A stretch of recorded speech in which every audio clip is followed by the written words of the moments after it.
नमस्कार। प्रादेशिक समाचार के साथ मैं कामिनी कुमारी। राष्ट्रपति द्रौपदी मुर्मू ने पुणे में सशस्त्र बल मेडिकल कॉलेज को राष्ट्रपति का निशान प्रदान किया। राष्ट्रपति का निशान किसी भी सैन्य इकाई को प्रदान किए जाने वाला सर्वोच्च सम्मान है। सशस्त्र बल मेडिकल कॉलेज इस वर्ष अपनी प्लैटिनम जुबली मना रहा है। राष्ट्रपति ने इस कॉलेज की प्रगति में सभी कर्मचारियों और अधिकारियों के योगदान की सराहना की। प्रधानमंत्री नरेंद्र मोदी आज दुबई में COP28 में विश्व जलवायु कार्रवाई शिखर सम्मेलन को संबोधित करेंगे। यह आयोजन महत्वपूर्ण जलवायु मुद्दों पर चर्चा का मंच उपलब्ध करा रहा है। इस दौरान प्रधानमंत्री आज ग्रीन क्रेडिट पहल की शुरुआत करेंगे। इसे भारत और संयुक्त अरब अमीरात संयुक्त रूप से आयोजित कर रहा है। केंद्रीय गृह मंत्री अमित शाह आज हजारीबाग के मेड़ू कैंप में सीमा सुरक्षा बल के 59वें स्थापना दिवस कार्यक्रम में शामिल हुए। इस अवसर पर उन्होंने कहा कि बीएसएफ देश की अग्रिम रक्षा पंक्ति है। बीएसएफ का बलिदान देश को सुरक्षित बनाता है। बहादुर जवान देश के सीमा की सुरक्षा करते हैं और ये देश के युवा वर्ग को भी अनुशासन का संदेश देते हैं। श्री शाह ने उत्कृष्ट परेड करने के लिए जवानों की प्रशंसा की। 1000 से अधिक बलों ने परेड किया। ऊंट का दस्ता और घुड़सवारी दस्ता आकर्षण का केंद्र रहा। बीएसएफ का मोटरसाइकिल स्टंट भी शानदार रहा। स्थापना दिवस के अवसर पर जवानों को कुल 23 पदक प्रदान किए गए। मुख्यमंत्री हेमंत सोरेन पलामू में आयोजित आपकी योजना आपकी सरकार आपके द्वार कार्यक्रम में शामिल हुए। इस दौरान श्री सोरेन ने पांकी के पकरिया पंचायत और हरिहरगंज पंचायत में आयोजित शिविर में आए ग्रामीणों से सीधा संवाद कर उन्हें मिल रही योजनाओं के लाभ की जानकारी ली।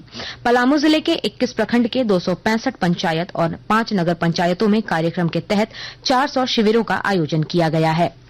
विकसित भारत संकल्प यात्रा के तहत राज्यपाल सीपी राधाकृष्णन गुमला के अरमई पंचायत के उरमई गांव का दौरा करेंगे। इधर विकसित भारत संकल्प यात्रा को लेकर राज्य के सुदूरवर्ती इलाकों में उत्साह का माहौल है। गोड्डा के पत्थरगामा में प्रगतिशील किसानों के ड्रोन के माध्यम से खेतों में नैनो यूरिया के छिड़काव की जानकारी दी गई। उधर विकसित भारत संकल्प यात्रा के तहत सिमडेगा जिले के ठिठई टांगर प्रखंड में कार्यक्रम का आयोजन किया गया, जहां लाभार्थियों ने केंद्र सरकार की विभिन्न योजनाओं से मिल रहे लाभ की जानकारी दी। जनजातीय मामलों के केंद्रीय मंत्री अर्जुन मुंडा ने गिरिडीह में कहा कि भारतीय जनता पार्टी को जनता पर भरोसा है। उन्होंने कहा कि 5 राज्यों के चुनाव में जनता ने अपने मतदान कर दिया है। पार्टी हमेशा से ही जनता के हित में काम कर रही है। श्री मुंडा आज नंद प्रभाव द्वारा आयोजित जैन धर्म के एक कार्यक्रम में भाग लेने गिरिडीह पहुंचे थे। इस दौरान उन्होंने बराकर नदी के किनारे बने जैन मंदिर में पूजा अर्चना भी की। खूंटी जिले में सखी मंडल की दीदी कल्याणकारी योजनाओं से जुड़कर अपने जीवन में सकारात्मक परिवर्तन ला रही हैं। विस्तृत ब्यौरा दे रहे हैं हमारे संवाददाता।